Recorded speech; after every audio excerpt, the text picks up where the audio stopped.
Buenas tardes, país. Bienvenido una vez más a Opinión Pública. Que hoy se siente regocijado de tener en nuestro set virtual al ingeniero agrónomo Tomás Hernández Alberto, vicepresidente nacional del Partido Revolucionario Dominicano, que viene hoy en su doble calidad, como político y como empresario agrícola. Vamos a hacer una pausa y enseguida volvemos con nuestra entrevista de hoy. Para sentirse bien y ir a sus compromisos sociales, visite siempre al mejor salón de esta capital, Salón Marcia Beauty Center. Está en la Rómulo Betancourt, esquina Cabonabo, y para mayor información puede llamar a su teléfono 809-482-3239.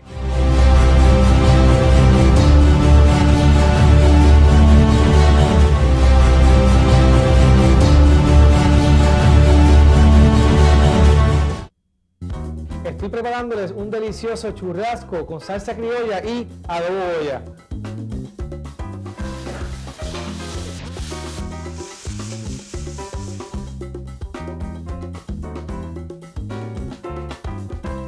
Que es la combinación perfecta de especias aromáticas para cualquier plato. Adobo Goya con menos sal. Pruébalo con y sin pimienta, limón y naranja. Si es Goya, tiene que ser bueno.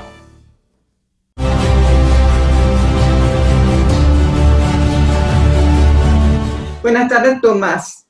Gracias por venir una vez más a Opinión Pública. Quiero dejarte en este programa la cancha para que tú nos expliques cómo ha venido el PRD, un partido tan glorioso que le ha dado a la democracia dominicana tantos gestos de lealtad y tantas batallas ganadas.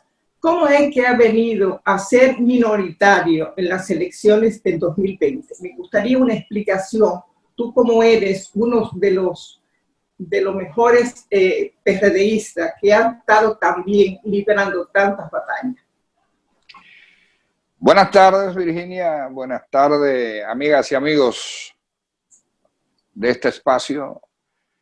A ustedes le debo hablar con la sinceridad, que algunas veces es tan difícil poderla explicar en medio de los medios de comunicación, porque alguna gente entiende equivocadamente que hablar de estas cosas es una manera impropia de accionar políticamente. Pero cuando se te cierran los caminos internos, cuando la organización ha enterrado la democracia, porque el PRD es el responsable, junto con su líder Peña Gómez y con sus grandes presidentes de la República, el PRD es el responsable de la transición democrática aquí en la República Dominicana.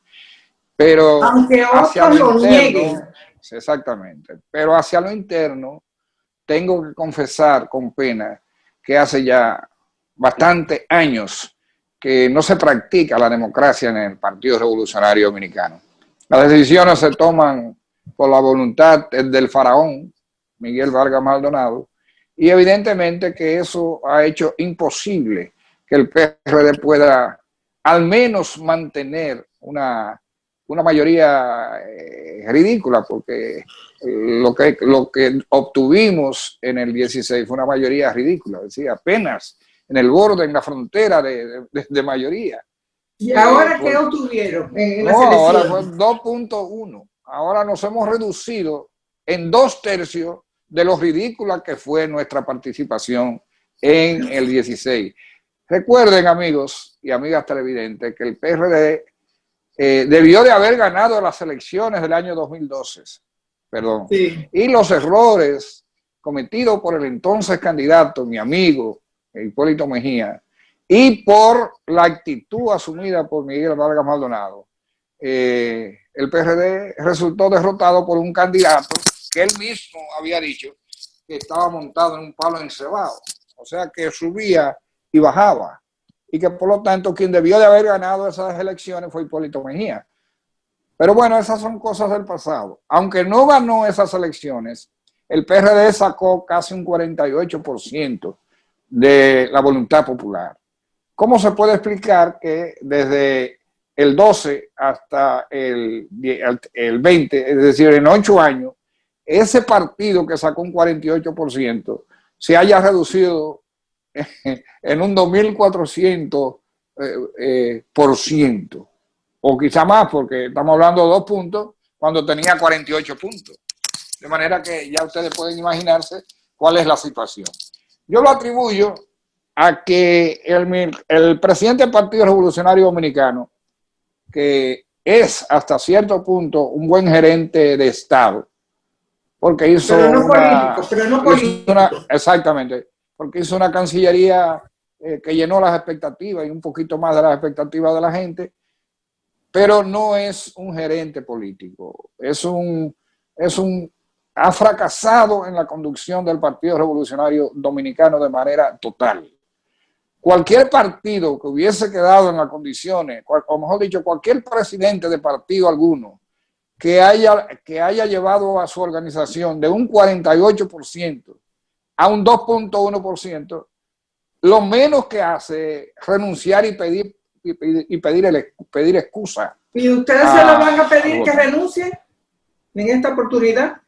Mira, a mí no me gusta mucho pedir la renuncia, porque eso es dejar en mano de él, en la voluntad de él, dejarle algo que yo no creo que él tenga la grandeza de espíritu que hay que tener. Puede ser muy grande en términos económicos, puede que sea un multimillonario, exitoso, todo eso. Pero en términos políticos no tiene la grandeza para admitir que ha fracasado de manera absoluta, completa y total.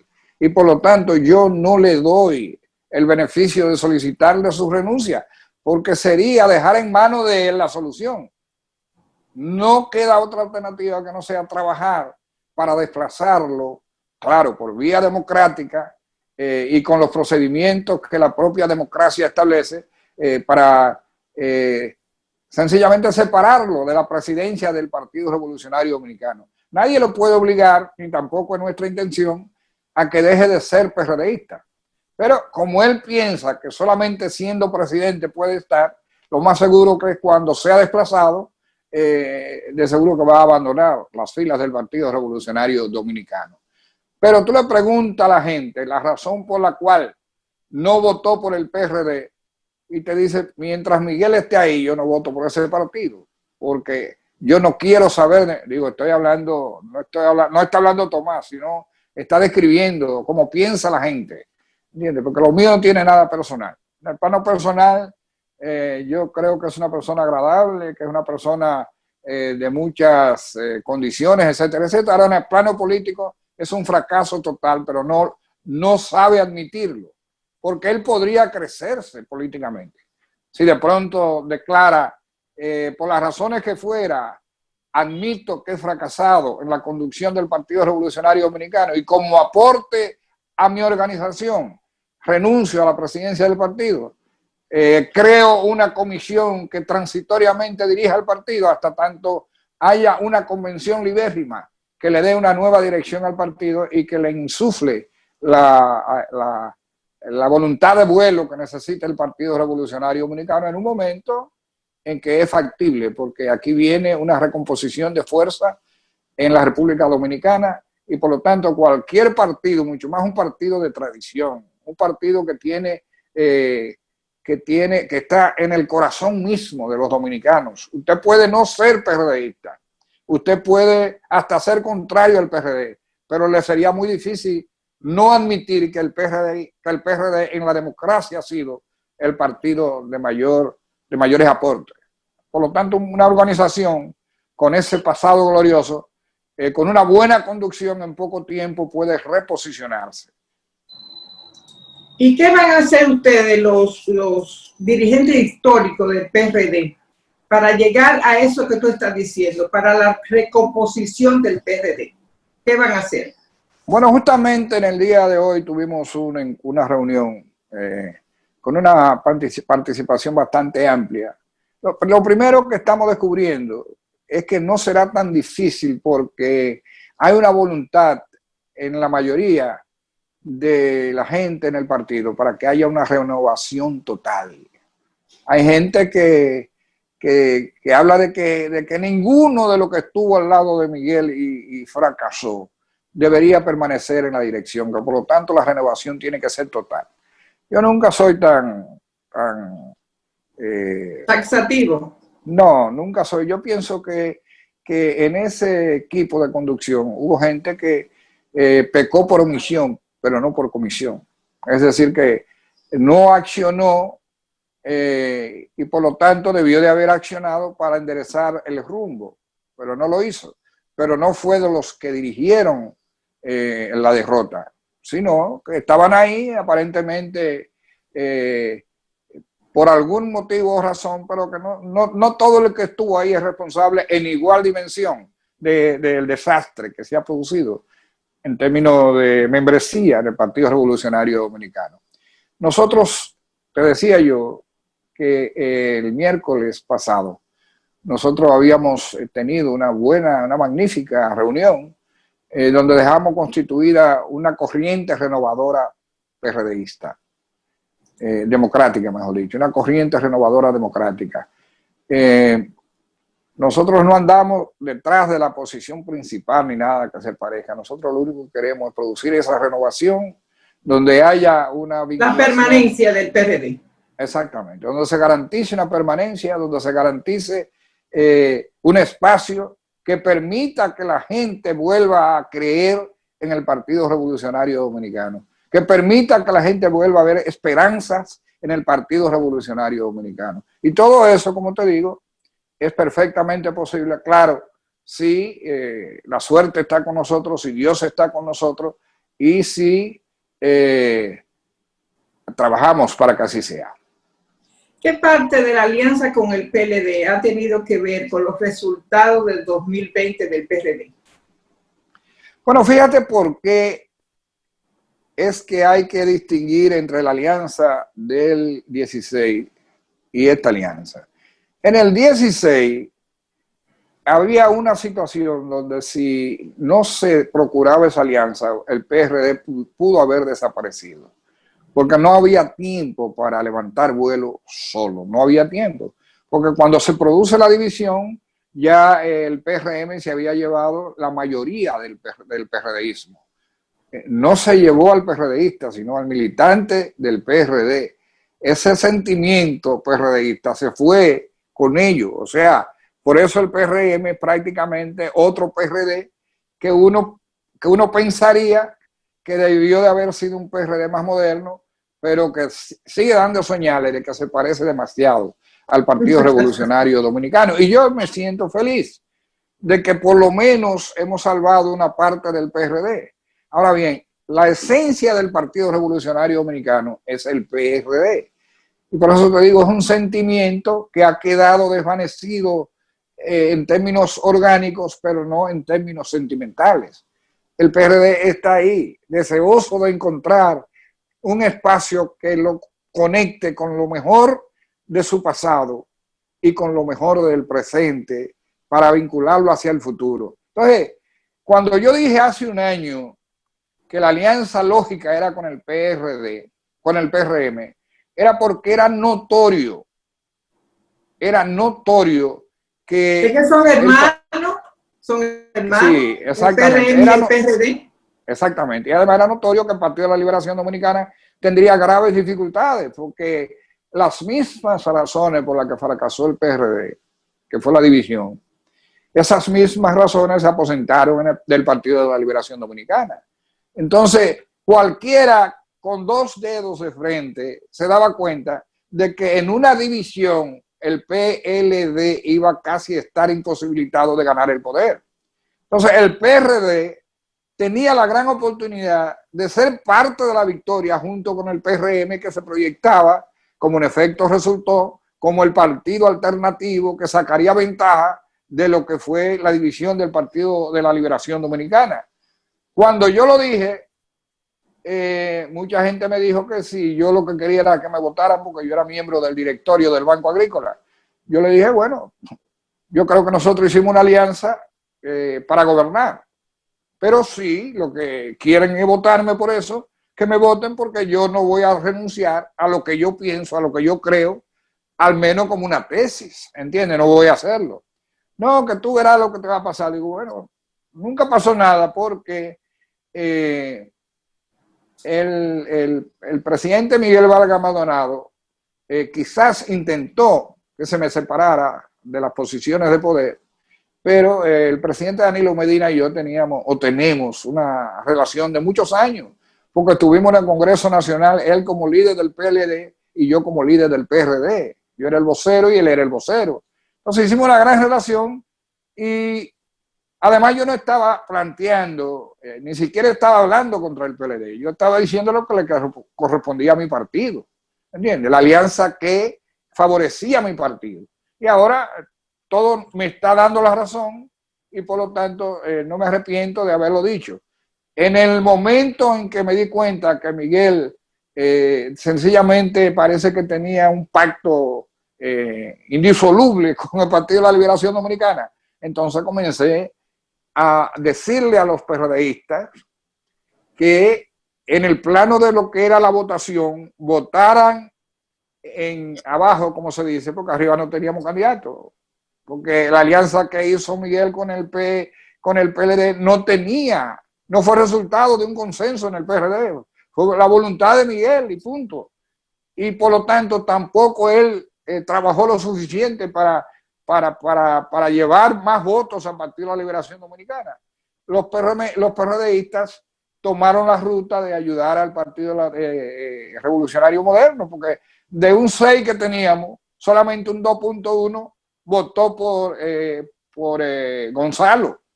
El otro se fue con el Partido Revolucionario Moderno, no porque sea PRMista, porque PRDista es PRDista, no es porque sea PRMista, sino porque sencillamente era una alianza lógica. En una ocasión, Peña Gómez, en circunstancias parecidas a la que el PRD tiene el día de hoy, digo, nunca tuvo una situación tan vergonzosa como la que tenemos hoy, pero en una ocasión Peña Gómez propuso una federación de partidos socialdemócratas. Es decir, todo lo que teníamos el mismo origen, obviamente menos el PLD, porque el PLD había cambiado ideológicamente de rumbo, pero todo lo que teníamos una línea de conducta socialista democrática o socialdemócrata, nos juntáramos en un frente. Él planteaba un frente socialdemócrata. Yo planteé un frente del pensamiento peñagomista. Y al no producirse ya estamos viendo la terrible consecuencia que hemos tenido. Cuando Guido se fue para el PRM en las elecciones, dijo que se iba y que dejaba el PRD fallido y que además eso no se quedaba así. ¿Qué lectura tú le das a ese sentimiento de Guido y si va a volver otra vez al PRD? ¿Cuál es tu concepto? Bueno, recuerda que hubo un intento de sacar a Miguel del PRD, no del PRD, sino de la presidencia del PRD. Justamente Guido era el candidato a sustituirle, yo era el jefe de campaña en esa ocasión. De manera que yo nunca realmente he tenido una vinculación con Miguel, lo único que yo digo que he hecho el pleito aquí. Guido decidió cansado. Del PRD, ¿verdad que no? No, ni me voy. Yo muero ya, si Dios quiere, en el Partido Revolucionario Dominicano, porque yo nunca entendí por qué, siendo mayoría, porque obviamente que mi pensamiento está más cercano de la mayor parte de los dirigentes del PRM. Mi pensamiento, porque bueno, porque esa es la mayoría. Y yo también pensaba igualito. Lo que pasa es que yo siempre decía, ¿cómo siendo mayoría nosotros nos vamos a ir? Es la primera vez en la historia de un partido político que el que tiene la diferencia tiene la mayoría y la lleva a otro partido. Fíjate que Juan Bosch, que obviamente era un líder de unas dimensiones excepcionales, extraordinarias, se fue al PLD y obviamente del PRD y duró como 19 años para construir el Partido de la Liberación Dominicana. ¿Recuerdas a Jacobo Magluta, que quería tanto a tu madre, a doña Pía?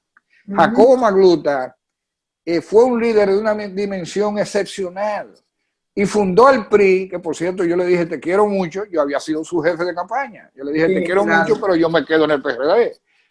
Y Jacobo Magluta logró un 15%, no, un 11% en la votación. Leonel Fernández Reina se fue.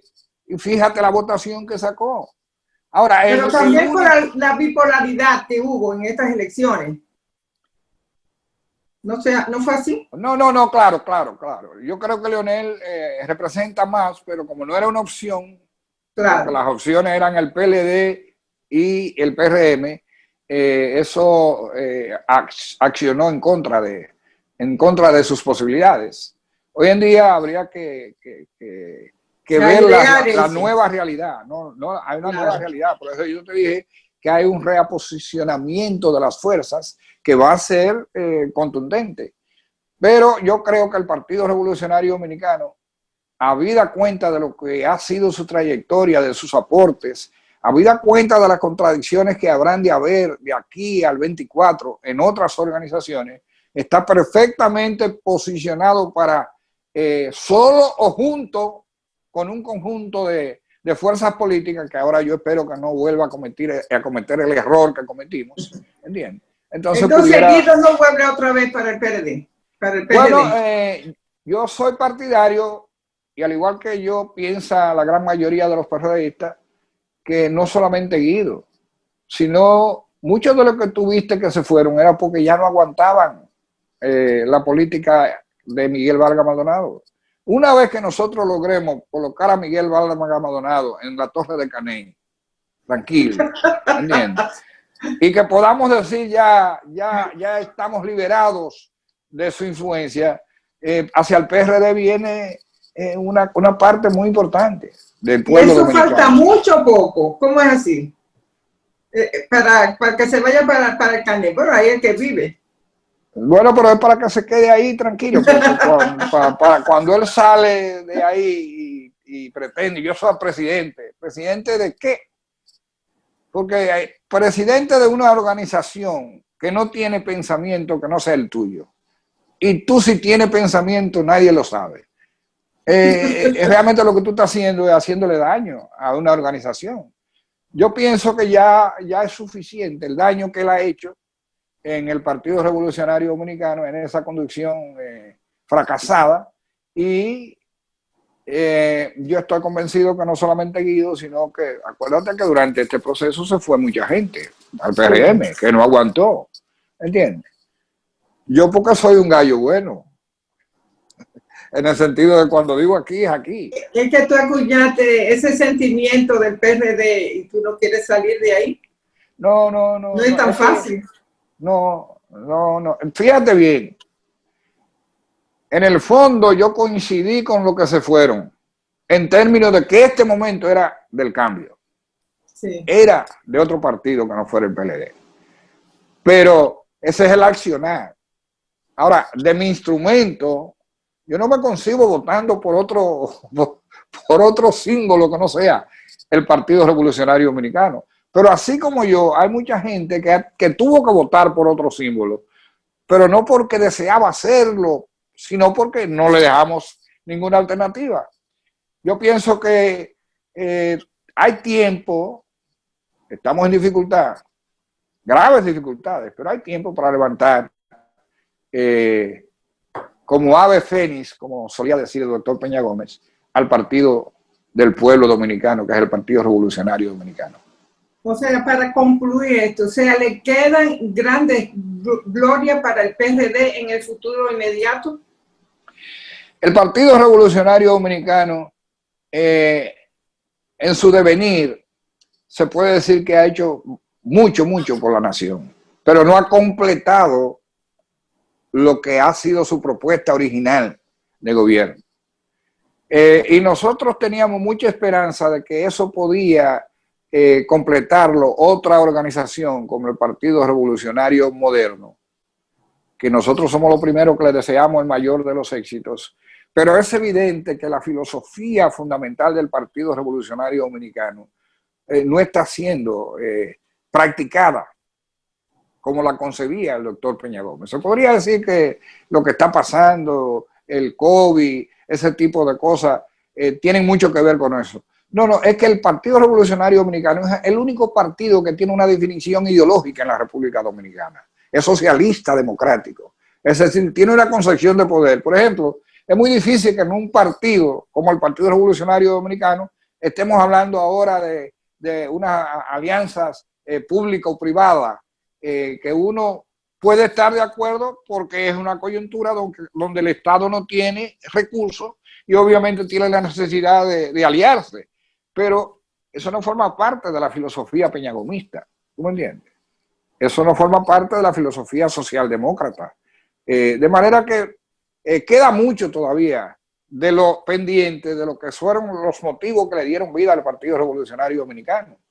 El Partido Revolucionario Moderno puede hacer un buen gobierno. De hecho, yo creo que hasta ahora está haciendo un buen gobierno. Pero eso te iba a preguntar, pero ya que tú eres productor también de televisión, me cogiste la palabra. No, pero que va, yo solamente dije que en perspectiva, si tú te pones a ver el primer mes de gobierno, hay una impronta nueva, hay una impronta diferente, hay un estilo diferente. Sí. Y todavía está por verse los resultados, pero el camino que se está llevando luce correcto. ¿Entiendes? Ojalá entonces que tengamos una acción de gobierno que finalmente nos dé la razón a quienes pensamos que sí, que puede haber un buen gobierno. Bueno, vamos a hacer una pausa y enseguida volvemos con otro tema de actualidad. Enseguida ¿Cómo no?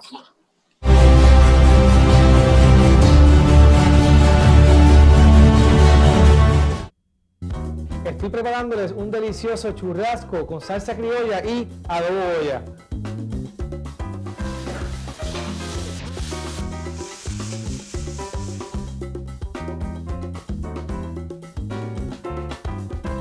Que es la combinación perfecta de especias aromáticas para cualquier plato. Adobo Goya con menos sal. Pruébalo con y sin pimienta, limón y naranja. Si es Goya, tiene que ser bueno.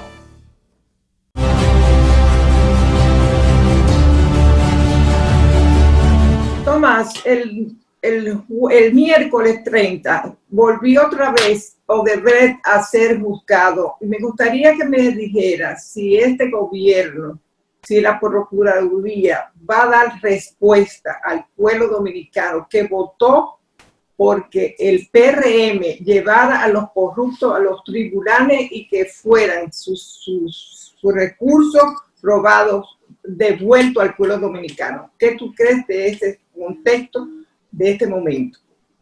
Bueno, lo primero que yo pienso es que al presidente Luis Abinader hay que reconocerle que accionó conforme con lo que fue su prédica cuando estaba en la oposición, con relación al tema.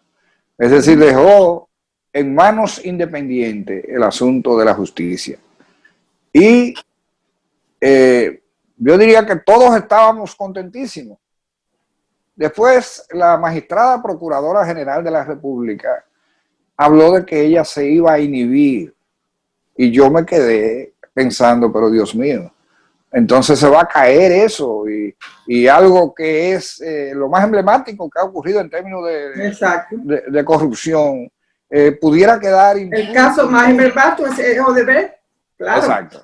Entonces, pero después que vi una entrevista que mucha gente vio, inclusive tú me has dicho que la viste también, dos veces. Donde los tres principales dirigentes de la justicia, es decir, la procuradora, la directora general contra la corrupción y el señor Camacho, que es el de PECA, el Departamento de Lucha. Exactamente.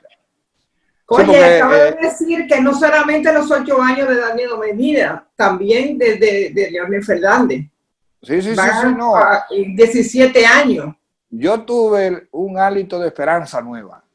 Es decir, porque ellas hablaron en presencia de Miriam Germán y decían con certeza, la magistrada nos instruyó en este sentido, en este sentido, en este sentido. Si es así, podemos tener esperanza, porque apoyo tienen de la población. Es más, la población lo demanda. No es que los apoya, no, demanda que eso se haga. y por lo tanto es la gran oportunidad que tiene la clase política en la República Dominicana de resarcir su rol en la República Dominicana, porque solamente persiguiendo y condenando a los corruptos, a los que han robado el dinero del pueblo, por la vía que sea, por la vía de hacer obras pero sobrevaluadas, o por la vía de recibir soborno, por lo que sea, ¿entiendes? Si ahora no ocurre lo que la gente está esperando, que es que caigan los que se robaron los dineros del pueblo, entonces podría ser el gobierno de Luis Abinader, podría ser un gobierno fallido. Pero lo que es peor, si fallara el gobierno de Luis Abinader, estuviéramos en medio de un pueblo desesperanzado que no tendría expectativa ninguna. Ahora se impone colocar la lucha contra la corrupción. Se votó por eso, se votó para que eso terminara, y por lo tanto yo quiero suponer que sí, que habrá la oportunidad de que termine. Después que yo vi esa entrevista, resarcieron mis esperanzas de que pueda producirse eso. Y es lo que más le conviene a la República Dominicana. Esto es la acumulación de una falta que debió de haberse detenido hace tiempo. Yo he dicho públicamente que Danilo Medina, en el plano de lo social y lo económico, fue un gran gobernante. ¿Qué lo dañó? Lo dañó no haber luchado como él prometió contra la corrupción. El haber sido, hacerse de la vista gorda frente a acciones que se veían que estaban caminando de manera difícil. Pero bueno, realmente el que llegó con ese predicamento y ganó por ese predicamento fue Luis Abinader. Por lo tanto, las expectativas están puestas en que esto pueda ocurrir. Si ahora se persigue la corrupción, si ahora se mete preso a los ladrones, si ahora se le hace devolver el dinero a quienes se lo robaron, entonces lo que va a ocurrir es positivo para la República Dominicana. ¿Y qué te parece la expresión de tu amigo, el expresidente Hipólito Mejía, cuando decía que a los presidentes no se le toca ni con el pétalo de una flor? ¿Eso está correcto o no para ti? No, para mí no está correcto. Ante la justicia no debe haber ningún tipo de predilección por nadie. El que la hace, que la pague. Esa es la verdad. Ahora, cuando Hipólito dijo eso, eran otros tiempos. ¿Entiendes? Hipólito lo dijo en un momento donde todavía la corrupción no había calado en la República Dominicana. Tú puedes acusar a los gobiernos del PRD de ineptos. Pero ahora que se desdiga de eso, porque eso está trayendo ruido. Pero él lo volvió a decir. Contra la corrupción. Él lo volvió a decir. No, digo yo que debía de ser lo contrario. No, pero yo lo que te estoy diciendo es que en aquel momento, por ejemplo, a Balaguer, todos fuimos anti-balagueristas, pero nadie se atreve a decir que Balaguer fue un gobierno corrupto. Digo, él fue un corrupto en el gobierno. No se puede. Ahora, Juan Bosch ni hablar. Don Antonio Guzmán, ese fue un santo en el poder. Salvador fue condenado injustamente. La nación hoy en día sabe que fue injustamente condenado porque el propio Balaguer lo admitió. Es decir, los presidentes que habíamos tenido, pasando por el propio Hipólito Mejía, eran gente que habían podido cometer errores, pero no se habían vinculado ¿entiendes? La corrupción no había llegado a los niveles que llegó en los gobiernos del Partido de la Liberación Dominicana, no llegó a esos niveles nunca. Entonces ahora es que hay que dar las señales ahora para pararla en seco, y ahí no debe haber, estoy de acuerdo con lo que dijeron los que están ahora despachando en la Procuraduría, los tres, que dijeron que ojalá que van también, hay otros documentos que van a ser inducidos a la Procuraduría en este tema de los Odebrecht, y que no son todos los que están, que tiene que haber otro que son todos los que están. Un delito. Ni son todos los que están, ni están todos los que son. Exactamente. De manera que, pero déjame decirte, lo que yo quisiera lo que yo quisiera es que no haya culpa alguna que involucre de manera directa a un presidente de la República. Yo quisiera. Pero si se establece que está vinculado de manera directa, yo estoy de acuerdo con que sea también llevado como si fuera otro ciudadano. Lo que pasa en Perú, que tienen ustedes el PRD tanta vinculación. Por ejemplo, Alan García se suicidó por esa acusación de Odebrecht y era presidente. Bueno, yo creo que nosotros no podemos ser ajenos a lo que ha pasado en América Latina, en el caso de Odebrecht, porque no solamente en Perú. Es decir, en el único lugar donde se hace notorio que ha sido casi imposible juzgar esos delitos que son tan claros, porque es la misma empresa que ha dicho, y hasta pagó una multa que fue el doble de lo que ella, y le pagó una multa. Y ahora que no nos vengan con que no hay, mejor dicho, yo tengo la fe de que habrá culpables y que los culpables van a tener que pagar su consecuencia. ¿Y qué te parece de Punta Catalina, que no está entre los delitos de Odebrecht, incluyendo las coimas que se pagaron después de que se abrió este juicio? Yo creo de dólares. Yo creo que no debe haber vaca sagrada en ningún escenario de los hechos de cualquier gobierno. Es decir, Punta Catalina tiene que ser investigada de manera total y hasta sus últimas consecuencias. Y si hay dolo, tienen también que pagar por el dolo. Tienen también que pagar por el delito. Porque es que la corrupción no puede ser buena de un lado y mala del otro lado. Por eso yo estoy de acuerdo con que se investiguen también los años de gobierno de Leonel Fernández Reina, que se investiguen los años de gobierno de Hipólito Mejía. Todos los presidentes tenemos que ser también investigados, claro que sí. De Balaguer también. No permitieron esos hechos. Balaguer admitió la corrupción. Él dijo que había que no se detenía en la puerta de su despacho. Sí, pero yo estoy hablando, son dos temas diferentes. Estamos hablando del involucramiento del presidente en el hecho tuyo.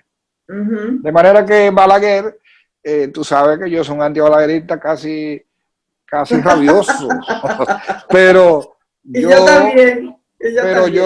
no tengo cómo decir que Balaguer realmente tenía afanes de riqueza ni nada de esas cosas personales.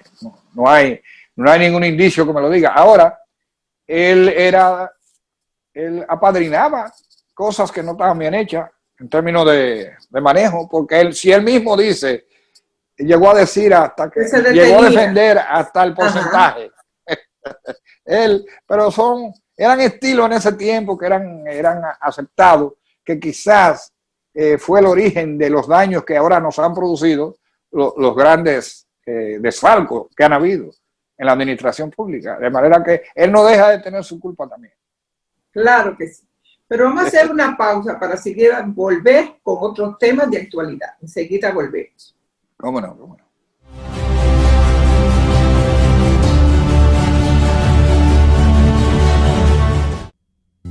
Estoy preparándoles un delicioso churrasco con salsa criolla y adobo Goya.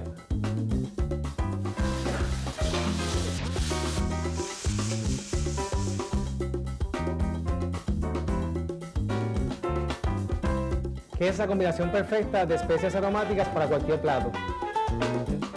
Adobo Goya con menos sal. Pruébalo con y sin pimienta, limón y naranja. Si es Goya, tiene que ser bueno.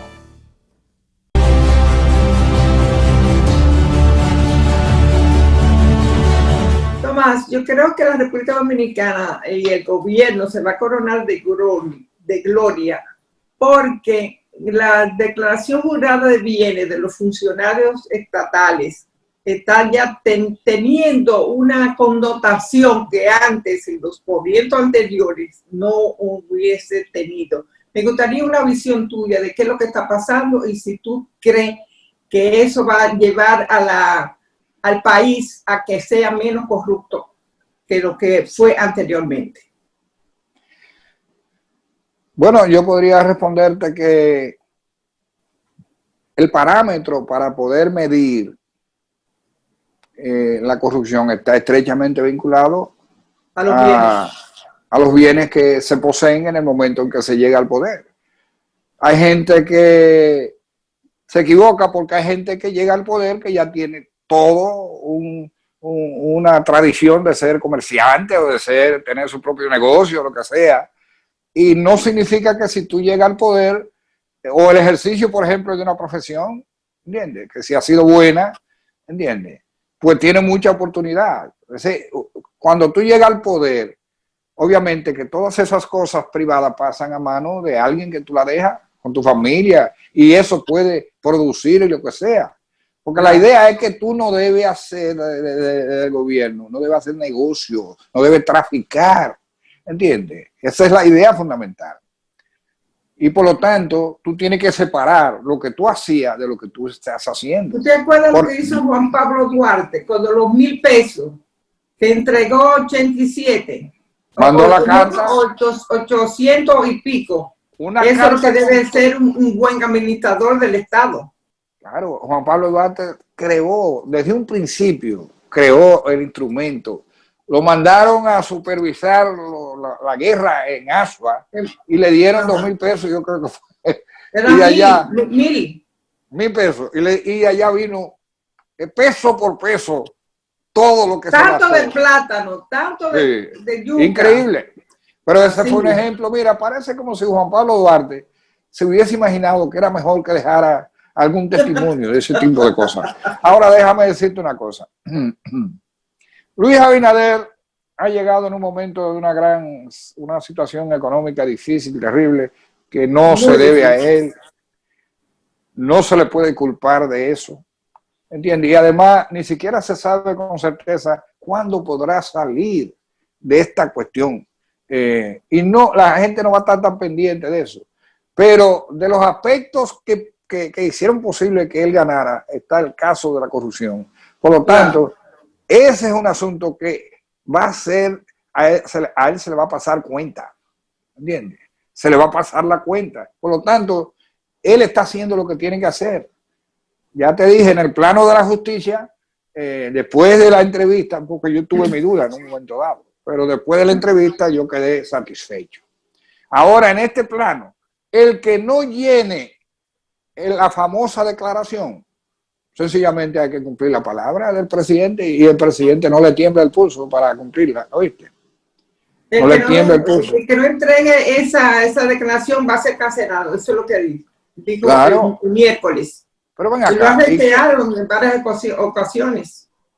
Claro, yo tengo fe en que así será, ¿eh?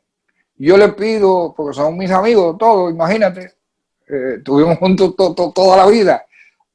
Hagan eso, ¿entiendes? Háganlo, porque ¿qué es lo que ocurre? Algunas veces no se hace quizá, no porque no, porque es trabajoso, digamos, es trabajoso, tiene que, me imagino que tiene que llevar alguna siempre documentación. Lo hacía cuando fuiste ministro y otros. Siempre. Yo hacía mi declaración jurada, ¿entiendes? Entonces tienen que hacerlo porque si no queda en la mente de la gente la idea de que por algo no lo hace, ¿entiendes? Pero aparte de eso, el presidente no le queda la alternativa que no sea cumplir con su palabra de que el que no lo ha hecho, porque si el presidente, que es el presidente, que es el más grande de todos nosotros en términos de funcionarios, él lo hizo y lo hizo a tiempo. ¿Y qué excusa puede tener otro para no hacer eso? Pero oye, Tomás, pero hay en esas declaraciones unos niveles que a veces le llegan a uno un inquisidor. ¿Qué es lo que ha pasado con esa fortuna? Que uno no sabe de dónde viene. Me gustaría que me dé algún tip de esa que ha visto a través de los medios de comunicación. Y que deben de ser corroboradas por el PECA y debe también por la Cámara de Cuentas. Las declaraciones antes eran un instrumento fundamentalmente de información, no de investigación. Ahora, necesariamente, cualquier declaración debe ser investigada también, ¿entiendes? Pero ese es un papel ya de una institución que se llama la Cámara de Cuentas y se llama la Contraloría General de la República. Esas son las instituciones que tienen que recibir esa documentación para examinar si la misma se compadece con la realidad. ¿Entiendes? Lo mismo que con lo que se han ido, también tienen que declarar. Pero lo que sí estoy en desacuerdo es que se quiera medir al funcionario solamente en función de los salarios. Porque como te digo, hay funcionarios que tienen, por ejemplo, nosotros tenemos ahora un ministro de Agricultura que es un hombre de negocios exitosos, es un exportador, ¿entiendes? Él habrá dicho lo que haya dicho en su declaración, pero no quiere decir que después de 4 años él tendrá solamente lo que haya podido ahorrar de su salario. ¿Tú estás entendiendo lo que te estoy diciendo? ¿Entiendes? Por eso la declaración tiene que ser lo suficientemente explicativa, porque hay cosas que siguen trabajando. ¿Él va a dejar de exportar? No, él no va a exportar él, pero tiene una empresa para que exporte, ¿entiendes? Entonces, todo ese tipo de información es importante, porque no se puede cortar de ligero, como hacen algunos, que tú lo veas haciendo la contabilidad. Este ganaba tanto, pon tú que no gastaba ni un centavo y puede tener tanto. No, eso no es así tampoco. Puede que tenga la manera de haber hecho mucho más, porque también él tenía forma y en esto no es, el asunto en esto no es cometer ninguna injusticia contra nadie, tampoco, ¿entiendes? Es demostrar que usted no traficó con la influencia, que usted no recibió soborno, que usted, eso es. Entonces eso se demuestra en la declaratoria esta, se demuestra. Claro. Mira, Tomás, el hecho de que las elecciones en el 2020, el 15 de marzo, fueran suspendidas, nos trae a la mente de la importancia que va a tener a partir del 2024 las elecciones y quién va a dirigir la Junta Central Electoral. Me gustaría tu opinión de la selección que está haciendo los senadores en estos momentos en el Senado, de una serie de abogados, de una serie de prohombres de República Dominicana para ser no solamente los miembros, sino el presidente de la Junta. Me gustaría tu comentario. Mira, yo tengo ahí una diferencia con el presidente de la República. Yo creo que la selección de los miembros de la Junta, lo que hay que examinar es la conducta, la trayectoria de la gente. No si es político o no es político. Porque el primer magistrado de la nación es político. Y nadie tiene que poner en tela de juicio la calidad de una persona porque sea política. Ahora, si usted es político y es sinvergüenza, evidentemente que usted no puede ser parte de la Junta. ¿Entiendes? No puede ser. Pero yo lo digo, por ejemplo, porque yo soy partidario de que el juez, ¿cómo se llama? Eddie Olivares. Eddie Olivares. Okay. Tiene todas las condiciones para ser presidente de la Junta Central Electoral. Es verdad que él fue juez y se le puede imputar a él alguna acción deleznable mientras fue juez. Ninguna. ¿Estuvo él de acuerdo siempre con lo que pasó en la Junta Central Electoral? No. Y el hecho de que fuera vocero del presidente Hipólito Mejía no lo quita del medio de que sea presidente de la Junta. No, eso no, porque el asunto es que cuando tú estás en una acción, tú pruebas tu lealtad en función de cómo tú te comportas. Él en la Junta no hizo nada por satisfacer ni a Hipólito ni a nadie, ¿entiendes? Apegó siempre sus acciones a la Constitución y a la ley. Y siempre tenía un informe disidente, pero no basado en que tenía simpatía por un partido, sino en que se hacían violaciones en las decisiones, ¿entiendes? Entonces ese es un hombre serio donde quiera que tú lo coloques.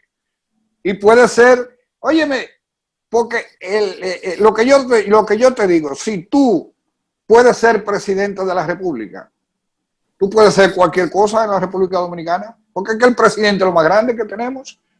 Y entonces hay menos requisitos para ser presidente de la República que para ser juez de la Junta Central Electoral.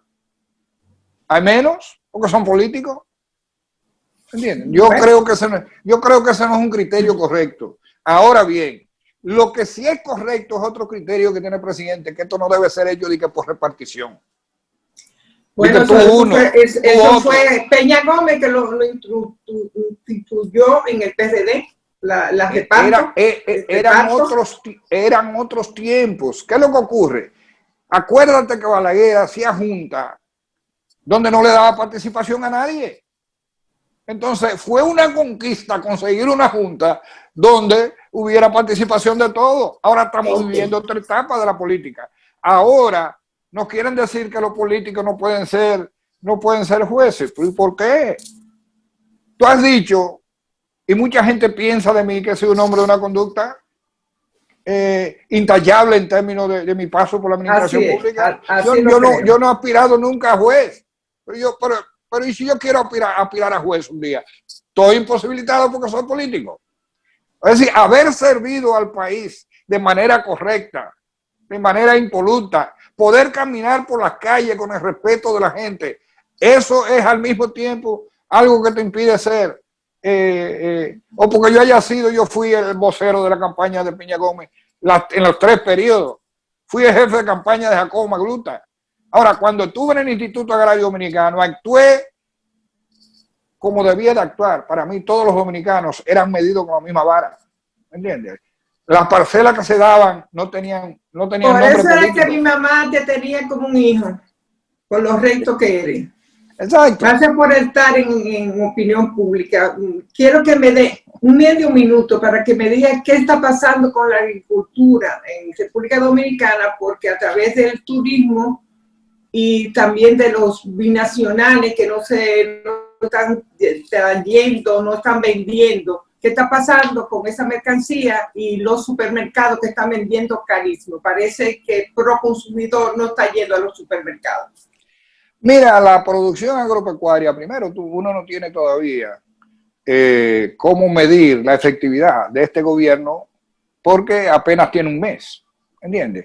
Lo que sí te puedo decir es que está en manos experimentadas, ¿entiendes? Son gente que saben lo que tienen que hacer y están en un momento donde se necesita hacer, porque el gobierno del presidente Danilo Medina había logrado en el campo una situación de autoabastecimiento de casi el 90% de la producción nacional, ¿entiendes? Y tenía surtido el mercado que estaba activo con Haití, que se llevaba una parte importante de la producción, y tenía un turismo que había subido a los mayores niveles.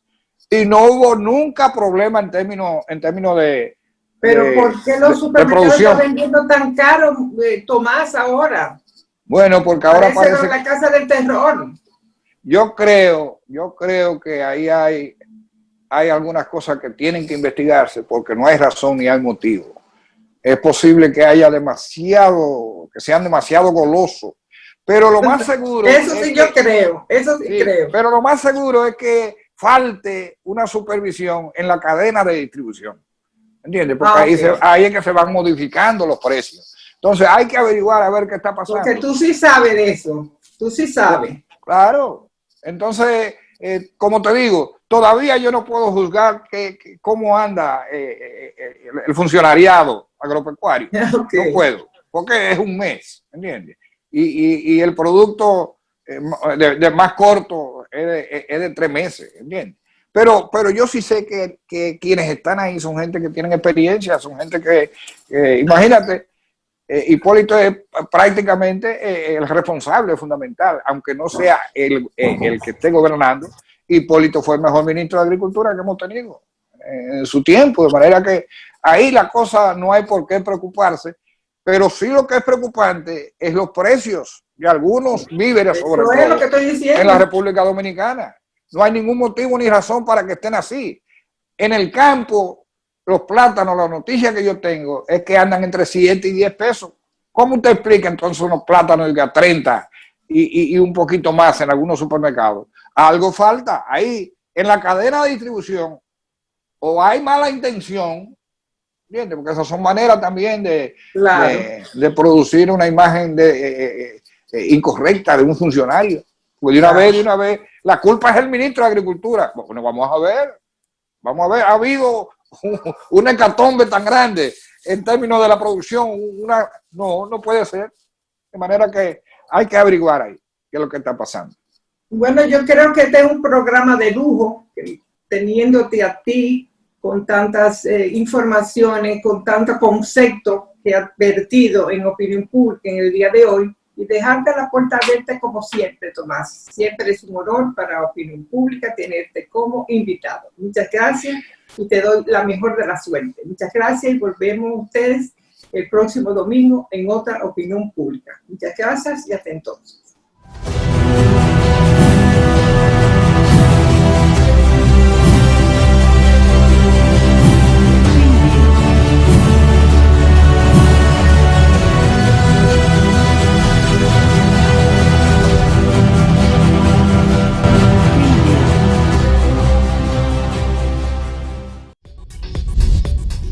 Usted está viendo un canal libre e independiente.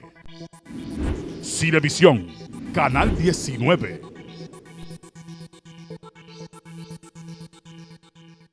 Me gusta cuando amanece